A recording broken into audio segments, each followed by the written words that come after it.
오늘은 88문에서 91문까지 저희들이 다루도록 하겠습니다. 자, 88문 제가 문제를 읽겠습니다. 사람의 진정한 회개는 무엇입니까? 아멘. 그렇습니다. 자, 저희가 네, 오늘 제가 신성 전원교회에서 오후 예배로는 가장 많은 인원이 참석하신 것 같은데, 네. 오늘 잘 오셨습니다. 왜냐하면 오늘 굉장히 중요한 부분을 저희들이 다룹니다. 항상 중요한 부분 다루지만 특히 오늘은 중요한 부분을 다룹니다. 그것은 우리가 진정한 이 성도로서 이 성도의 아주 근본적인 근원적인 것을 오늘 다루게 되는데요.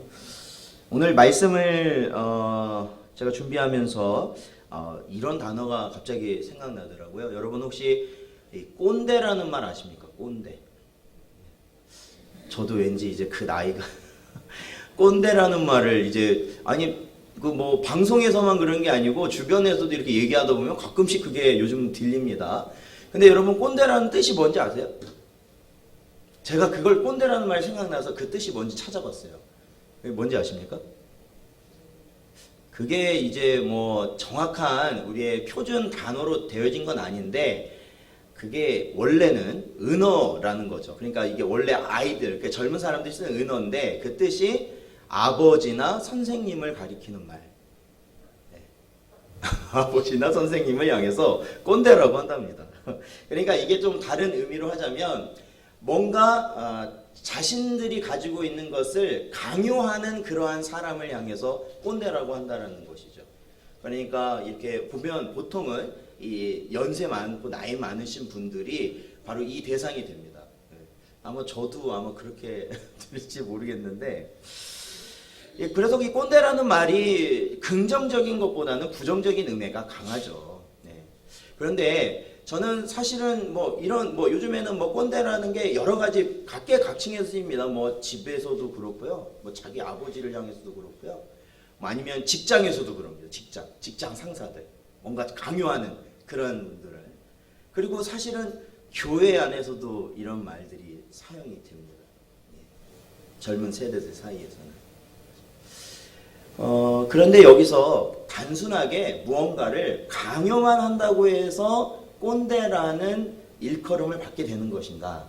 그건 아니라는 것이죠. 왜 그렇게 뭔가를 이제 가르치려고 하는 건데 왜 그렇게 이 젊은 사람들은 받아들이지 않으려고 하는가? 그것은 그 가르치는 것과 그 가르치는 사람의 삶이 부합이 되지 않기 때문에 그렇습니다.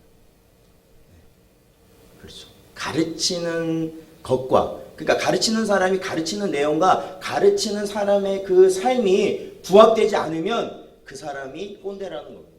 그러니까 이거는 나이를 불문합니다. 이거는 꼭 나이가 많아서 나이가 많기 때문에 꼰대가 되고 나이가 적기 때문에 꼰대가 아니 그런 의미가 아닙니다. 나이 불문입니다. 나이 불문이에요. 나이 불문이에요. 사실 정확한 의미로는 나이 불문하고 자신의 것만을 남에게 강요하고 자신은 그대로 살지 않는 사람을 꼰대라고 하는 겁니다. 그런 거예요. 그러니까 이거는 누구나 될 수 있는 말이더라고요. 사실은 누구나.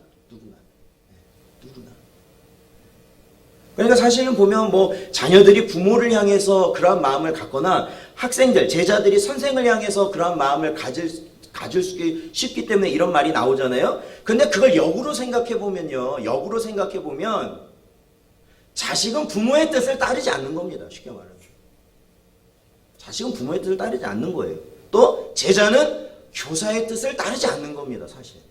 그러니까 서로 같은 입장인 거예요. 서로 같은 입장.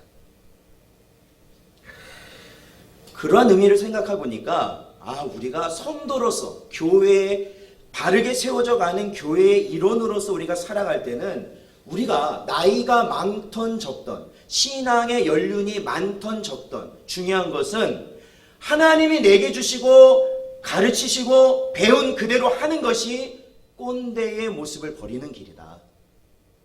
여러분 이해가 되십니까? 교회가 바로 서기 위해서는 꼰대의 모습을 버려야 된다라는 것이에요. 그게 뭐예요? 읽고 듣고 뭐예요? 순종하는 것이죠. 네. 읽고 듣고 순종하는 것. 그리고 목사는 목사가 설교한 대로 사는 것이, 성도는 아멘 한 대로 그 삶을 살아가면 그 교회에 꼰대의 모습이 없어지는 것이다 라는 것이죠. 언제나 저희들이 어떻게 보면 이게 굉장히 별거 아닌 것처럼 느낄 수도 있지만 사실은 거기에서 시작하는 겁니다. 거기에서 시작하는 거예요. 순종이에요. 내가 배우고 내가 말한 대로 순종하는 삶이 결국엔 하나님이 원하시는 삶이 됩니다. 어떤 분은 이런 말씀을 하셔요. 수천 시간의 기도도 순종을 대신할 수는 없다라는 거예요. 기도를 많이 하면 뭐합니까? 순종하지 않으면 아무것도 얻을 수가 없습니다. 오늘도 이 시간 주신 말씀을 기억하시고 우리가 그 순종의 삶을 다시 한번 생각해 보시고 살아가시는 여러분 되시길 축원드립니다. 오늘 저희들 88문을 보았는데요. 이 굉장히 중요한 문제입니다. 그건 뭐냐면 사람의 진정한 회개는 무엇인가 라는 거죠. 진정한 회개. 교회 가면 회개해야 된다고 하지 않습니까? 막 자기에 있는 죄를 막 다 내어놓고 회개해야 된다. 돌이키라는 말입니다. 회개라는 게 죄졌다면 그거를 하나님께 내려놓고 용서를 구하고 이제는 돌이키는 것. 그게 회개입니다. 쉽게 말하면요. 그런데 진정한 회개를 말하는 거예요. 다 회개를 하죠. 그런데 대부분 어떻게 하냐면 대부분 회개를 하는 게 아니라 뭘 하냐면 후회를 합니다. 후회. 대부분은 그래요. 기도를 하는데도 회개 기도가 아니라 후회 기도를 합니다. 후회 기도. 내가 그때 잘못했습니다. 근데 그 사람은 돌이키지 않아요. 그런 건 후회 기도예요. 후회 기도. 자, 여기서 진정한 회개라는 것은 뭐라고 말하냐면 답에 옛사람이 죽고 새 사람으로 사는 것이 진정한 회개다라는 겁니다. 옛사람과 새 사람이 나와요. 자, 오늘 이 본문 말씀을 보면요. 본문 말씀에 보면 바로 여기에 등장하는 옛사람과 새사람이 등장합니다. 그래서 4절에 보면 이 옛사람은 예수 그리스도가 죽으실 때에 함께 장사되어 죽었고 새사람은 예수 그리스도께서 살아나실 때 같이 살아난 자가 새사람이 됩니다. 그래서 믿는 자들은 이제는 옛사람으로 사는 것이 아니라 새사람의 모습으로 살고 있는 것이다 라고 오늘 본문 말씀은 기록하고 있습니다. 자, 그리고 새사람은 어떠한 사람이냐? 바로 5절에 보면 바로 연합한 자가 새사람이다 라는 겁니다. 연합한 자. 거기 보면 연합된 게 두 표현이 나오는데 연합된 게 새사람. 그러면 누구와 연합? 연합이라는 건 하나 아니에요? 연합이라는 건 누구랑 연합되었느냐? 바로 예수님과 연합된 자가 새사람이라는 겁니다. 자, 오늘은 여기가 오늘 이제 이 시간 안에는 이걸 다루기에는 너무 양이 많기 때문에 이것만 기억하시면 됩니다. 사람은 다 예수를 믿는 사람은 다 옛사람을 죽고 새 사람으로 사는 자들이 예수 믿는 자들이라는 겁니다. 예수 믿는 자들은 그렇다는 거예요. 어떤 사람이 죽었다고요? 옛사람은 죽고 새 사람이 사는 것이다. 그러면 예수 믿는다는 게 무엇이길래 옛사람이 뭐고 새 사람은 뭐냐? 그게 뭐냐면은 결국에는 새 사람은 예수님과 연합된 자가 새 사람이라는 겁니다. 새 사람은 누구와 연합된 사람이라고요? 예수님과 연합된 사람. 예수님과 하나가 된 사람이라는 거예요. 자, 그러면 그 하나 된 사람은 어떠한 모습이 되느냐? 자, 우리 6절 말씀을 다시 한번 읽어볼까요? 오늘 본문 말씀 6절 말씀 읽어보죠. 시작.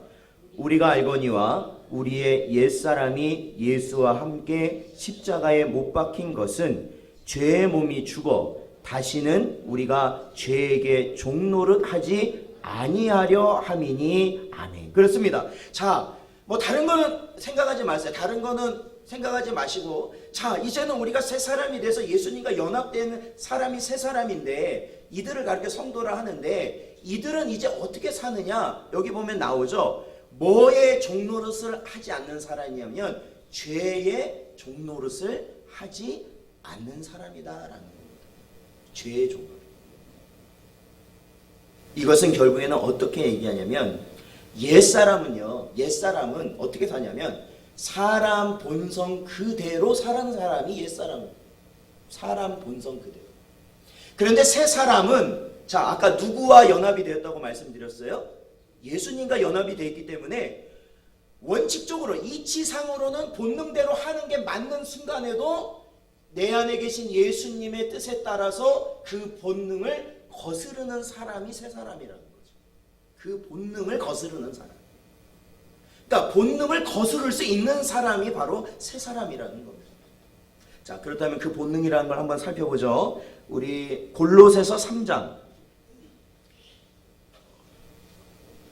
좀 더 뒤로 가시면 골로새서 3장 5절에서 10절까지 말씀입니다.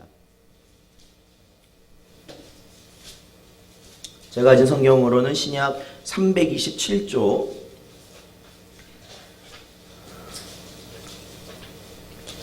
골로새서 3장 5절에서 10절까지 말씀. 자, 찾으셨으면 저희 한 절씩 교독해 보겠습니다.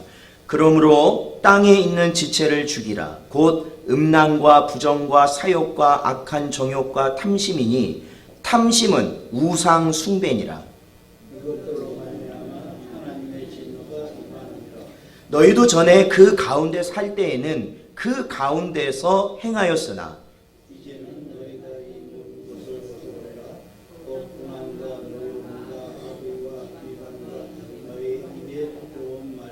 너희가 서로 거짓말을 하지 말라. 옛사람과 그 행위를 벗어버리고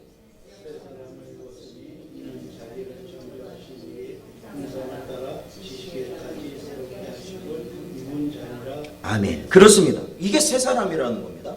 여기 보면 인간의 본성이라는 게 뭐예요? 죽여야 될 지체, 옛사람이 뭡니까? 음란함과 부정과 사욕과 악한 정욕과 탐심을 그대로 소유한 채 그대로 살아가는 사람이 바로 옛사람의 모습이라는 것이죠. 그리고 또한 모습은 뭐냐면 바로 분함과 노여움과 악의와 비방과 우리의 입을 통해서 나타나는 수많은 부끄러운 말들을 그대로 행하며 살아가는 자들을 의미한다라는 겁니다. 바로 이것이 옛사람이고 그러한 모습들이 옛사람이 갖는 행위라는 것이죠. 예수와 연합한 자는 바로 그러한 행위들, 옛사람의 모습을 벗어버린 자가 하나님의 새 사람이다라는 거예요. 성도라는 겁니다. 그러므로 사랑하는 성도 여러분, 저와 여러분은요, 오늘 방금 읽었던 골로새서 3장 10절에 나왔던 것처럼 새 사람을 입었습니다. 새 사람을 입었다면 그것은 누구를 닮아가는 거냐면 자기를 창조하신 이의 형상을 닮은 자라는 겁니다. 그렇다면 이 형상을 닮았다. 하나님은 형체가 없으시거든요. 이 형상을 닮았다는 건 하나님의 성품을 닮았는데 무엇을 닮은 것이냐? 보시면 지식에까지 새롭게 하심을 입은 자다라는 겁니다. 지식에까지. 그래서 예수를 믿기 전과 믿은 후에 그 외모가요, 그 외적인 모습이 두드러지게 변하는 것은 흔치 않습니다. 거의 없어요. 똑같아요. 물론 뭐 기쁨이 더 있으니까 그 얼굴이 전에는 항상 근심이 있었지만 이제는 뭐 항상 기뻐하는 웃음이 좀 가득한 얼굴로 될 수 있지만 외적인 것은 그리 큰 차이가 없어요. 먹는 것도 비슷할 거고 입는 것도 비슷할 겁니다. 그러나 바뀐 것이 뭐냐면 우리의 속이 바뀌었다는 겁니다. 우리의 속. 그러니까 뭐 여기서 말하는 게 뭐예요? 지식이 바뀌었다는 거예요. 지식. 세상 지식이 아니라 어떠한 지식이냐면 신지식으로 바뀌었다. 여기서 신지식은 새로운 지식이 아니라 하나님의 지식으로 바뀐 것이다. 하나님의 지식. 그러니까 과거에는 A라는 것이 나한테 오면 이 A를 해결하기 위해서 세상의 지식을 사용했지만 이제는 똑같은 A라는 경우가 와도 이제는 세상의 지식을 사용하는 것이 아니라 하나님의 지식을 사용하는 겁니다. 그러니까 그 대응 방식이 달라져 버린 것이죠. 달라져 버린. 그래서 새로운 삶을 살아가게 되는 것이다 라는 겁니다. 자, 그러면 좀 더 이해를 돕기 위해 89문을 저희들이 한번 보겠습니다. 89문. 제가 문제를 읽죠. 옛사람이 죽는다는 것은 무엇입니까?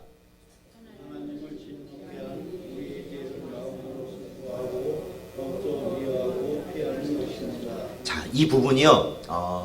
좀 중요합니다. 여러분, 좀 중요합니다.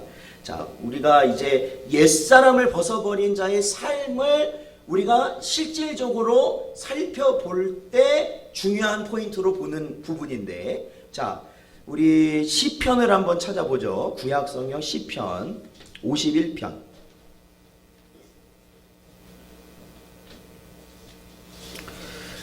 구약성경 시편 51편 3절과 4절입니다. 구약 839쪽 3절과 4절 읽어보겠습니다. 시작. 무릇 나는 내 죄가를 아우니 내 죄가 항상 내 앞에 있나이다. 내가 주께만 범죄하여 주의 목전에 악을 행하였사오니 주께서 말씀하실 때에 의로우시다 하고 주께서 심판하실 때에 순전하시다 하리이다. 아멘. 그렇습니다. 사랑하는 성도 여러분, 하나님 성경에서는 하나님이 자신이 구원할 백성을 이미 창세전에 택하셨다고 말씀하십니다. 그리고 나서 그 택하신 자들에게 하나님의 말씀을 주셔서 그 말씀을 듣고 깨닫고 믿게 하시는데, 그중 특출나게 나타나는 현상이 뭐냐면, 하나님의 말씀을 들었을 때 하나님의 말씀이 뭘까요? 방금처럼 그거예요. 우리는 죄인이다라는 거예요. 죄인.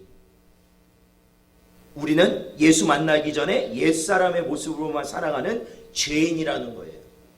아무리 이 세상을 도덕적이고 깨끗하고 정말로 경찰서 한번 안 가본 사람이라 할지라도 하나님은 그를 향해서 죄인이라고 말씀하시는 거예요. 그랬을 때 택함 받은 자의 반응은 무엇이냐? 그러니까 새 사람으로 변할 사람은 어떠한 반응을 갖느냐? 자기가 죄인인 것이 인정이 되는 겁니다.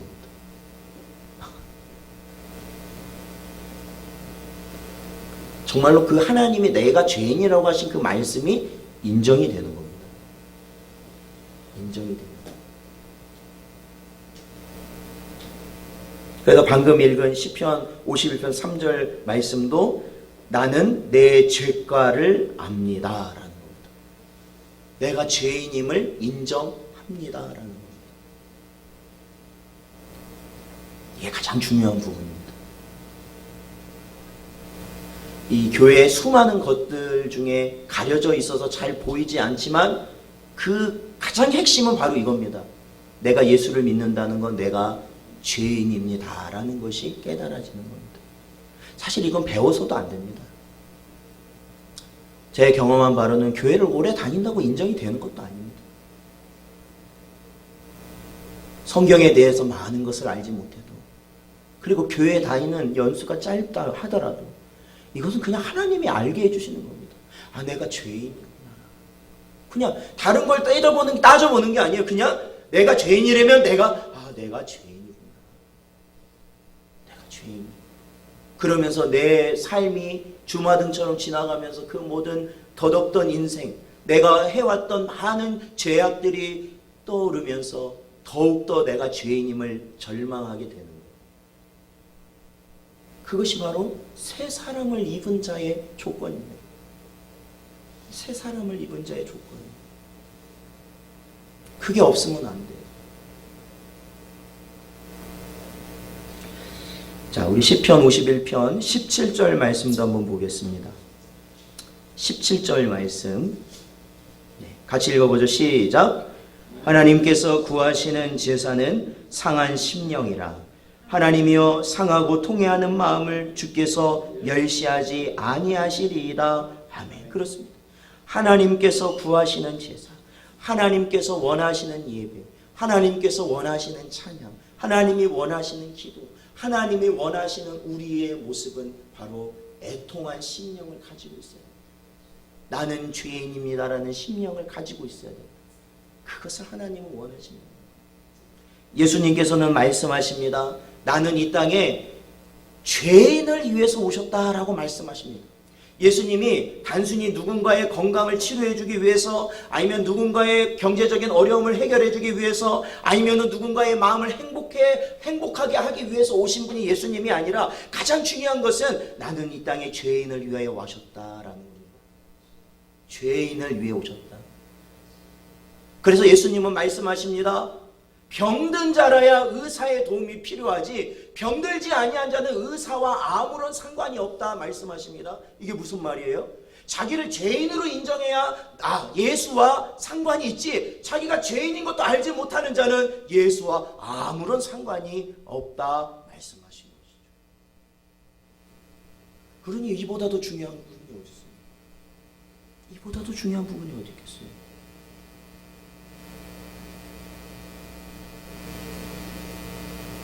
그래서 이 구신문에 보면 그거지 않습니까? 새 사람으로, 아니죠, 저희 89문이죠. 89문의 답이 그거지 않습니까? 하나님을 진노케 한 우리의 죄를 마음으로 슬퍼하고 더욱더 미워하고 피하는 것이다.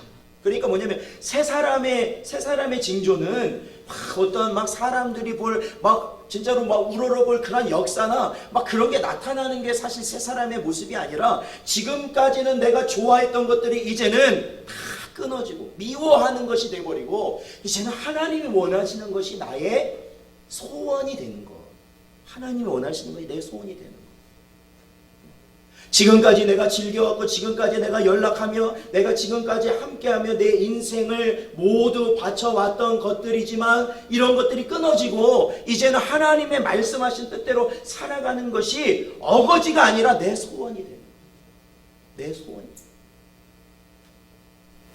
그것이 바로 옛사람이 죽는 것이다. 옛사람이 죽는 것. 옛사람이 죽는 것. 하나님이 원하시는 것이 나의 원함이 되는 것이, 쉽게 말하면. 그러니까 빨리빨리 예배 드리고, 빨리빨리 기도하고, 빨리빨리 이런 거 빨리빨리 하고, 우리 빨리 다른 시간 갖자. 이거는 옛사람이 원하는 거 아닐까요? 하나님의 것을 점점 더 넓혀가는 거예요. 예배를 한 번 드린 사람이 2번 드리고, 2번 드린 사람이 3번 드리고, 기도를 10분 했던 사람이 20분 하고, 20분 했던 사람이 30분 해가고, 헌금을 드리지 못했던 사람이 헌금을 조금 드리기 시작하더니 나중에는 11조도 드리고, 내 헌금을 하나님께 바쳐 나가는 것. 내 인생이 다 하나님을 향해서 점점 더 그 삶이 넓혀져 가는 것, 지경이 넓어지는 것. 그것이 중요해요. 그게 옛사람을 죽인 자의 모습이다. 옛사람을 죽인 자. 그러한 은혜로 우리가 살아가는 줄로 믿습니다. 그래서 로마서 8장 13절에 보면 이렇게 말하고 있죠. 너희가 육신대로 살면 반드시 죽을 것이로되. 옛사람으로 살면 반드시 죽을 거예요. 그냥 부질없는 이 인생 그냥 살다 죽습니다. 영으로서 몸의 행실을 죽이면 살 것이다.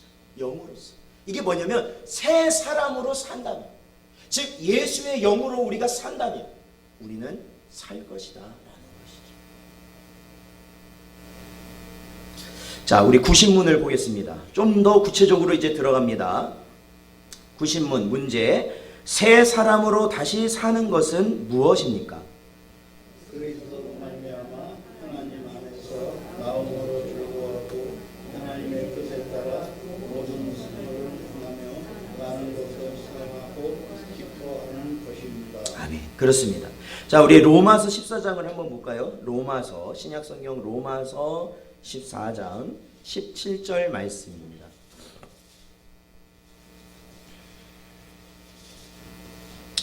로마서 14장 17절 말씀.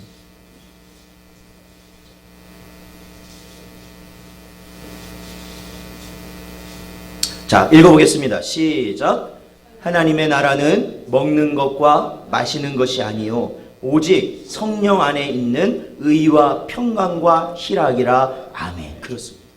그래서요, 성경에서는 이 말을 하는 거예요. 비록 우리가 영원한 그 세상은 우리가 분명히 죽음이라는 관문, 주님이 오신 한 이후에 분명히 우리가 살아가는, 영원히 살아가는 그 천국을 삶을 살지만, 이 땅에서도요, 아까 세 사람은 누구와 연합된 자라고요? 예수님과. 그러니까 예수는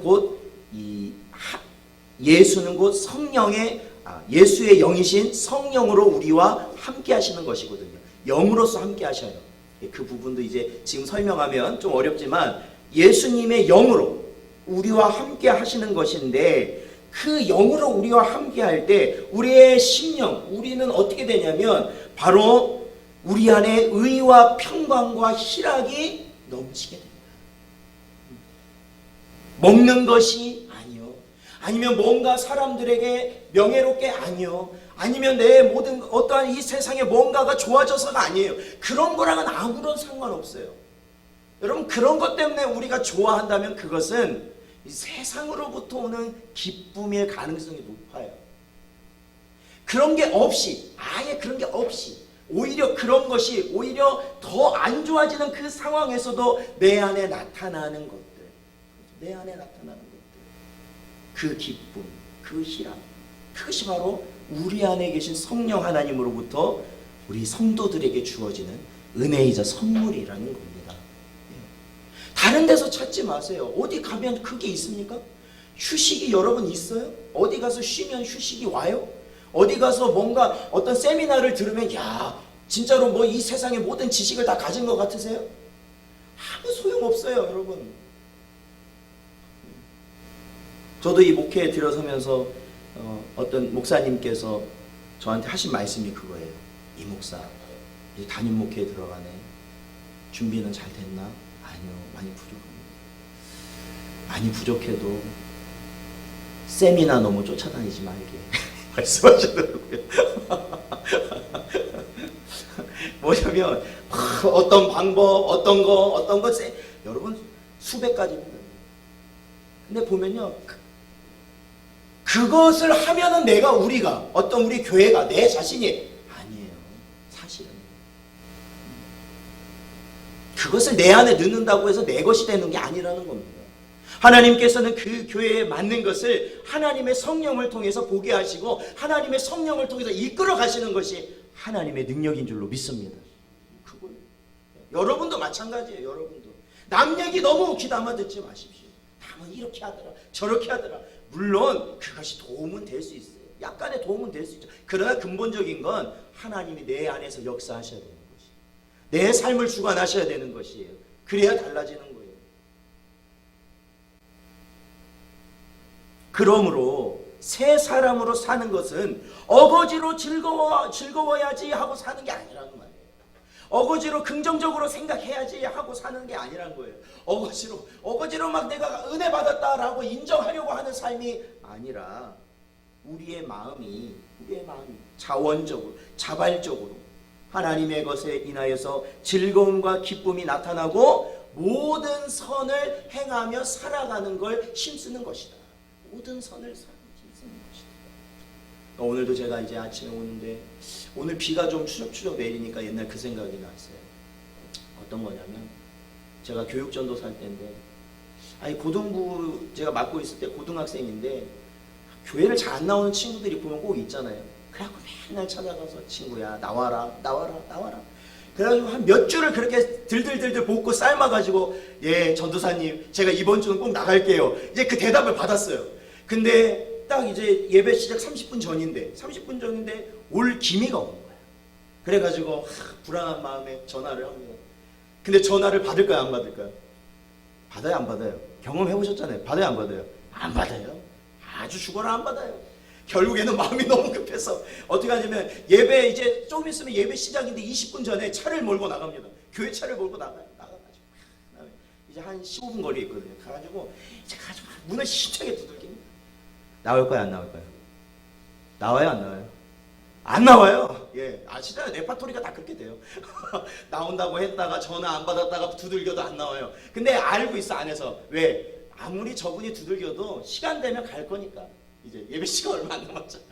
그러니까 저는 지금 내 설교 전까지는 들어가야 될 거 아니에요. 그래서 이제 몰고 이제 어쩔 수 없이 눈물을 머금고 차를 타고 나왔어요.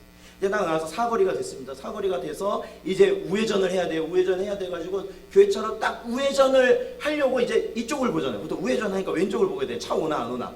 딱 이제 보고 틀었는데 하필이면 거기 차가 좀 전에 지나간 차가 갔어야지 왜 거기 서 있냐고.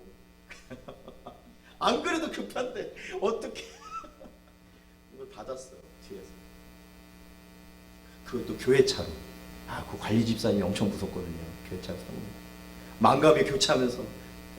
그래서 내려가지고 제가 죄송합니다 그랬더니 이제 그 부부가 내리시는데 권사님이신 그러니까 두 분 다 교회 다니신데 근처 교회 이 여자분이 권사님이시더라고요.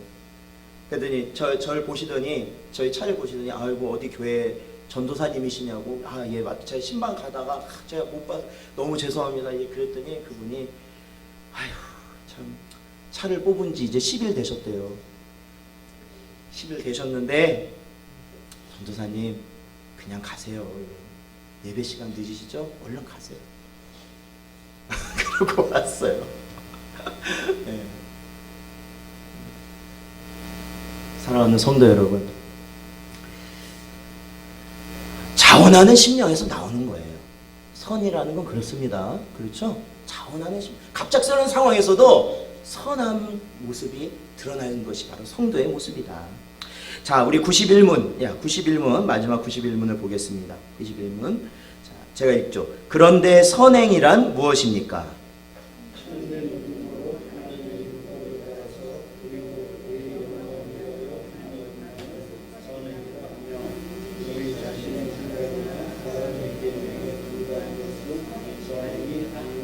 예, 그렇습니다. 저희 14장, 로마서 14장 23절 말씀 보겠습니다. 로마서 14장 23절 말씀.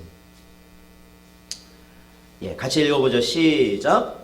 의심하고 먹는 자는 정죄되었나니 이는 믿음을 따라 하지 아니하였기 때문이라. 믿음을 따라 하지 아니하는 것은 다 죄니라. 아멘. 그렇습니다. 여러분 이거에 대해서 말하려면 굉장히 여러 가지를 이야기하지만 근본적으로 말씀드릴 것은 그거예요. 우리 안에 성령 하나님이 계신다. 즉 예수님과 연합된 성도로서 우리의 마음에 주님이 계실 때요. 모든 일에 이 사람으로서 하면 적당한 수준이 있는데 그것을 넘어서서 하나님께서 요구하실 때가 있어요. 우리 안에서. 아유 그래도 내가 저거는 그럼 하시면 된다라는 거예요. 아시겠어요? 우리가 예수 믿고 나서 전에는 안 그랬지만 아니면 통념상 사회 통념상 이 정도만 하면 되는 것임에도 불구하고 우리 안에서 말씀하세요. 오리를 가자고 하면 몇 리를 가져라고요? 10리를 가져라고요. 겉옷을 달라고 하면 뭐까지 주라고요? 속옷까지 주라고요. 왼뺨을 맞으면 어디까지 되라고요?